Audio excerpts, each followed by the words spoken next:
Welcome to the Tech Egg. Don't get scrambled. Enjoy the video. In this video, I will show how to make pasta cheese macaroni.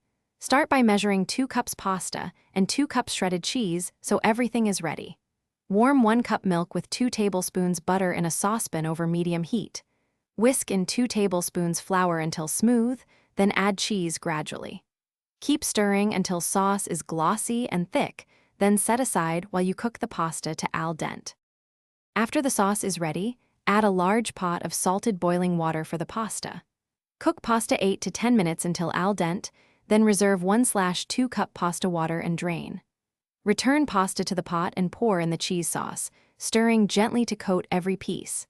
If the sauce is too thick, stir in a splash of reserved pasta water until it reaches a creamy, silky texture you love.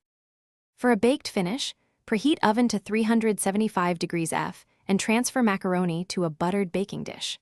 Sprinkle an extra 1/2 cup shredded cheese and 1/4 cup breadcrumbs across the top for a crisp crust. Bake 12 to 15 minutes until bubbly and lightly browned, then let the dish rest 5 minutes to set the sauce. Serve warm with a simple salad or steamed vegetables for a balanced meal everyone will enjoy. Thanks for watching. Consider subscribing if I helped unscramble your problems.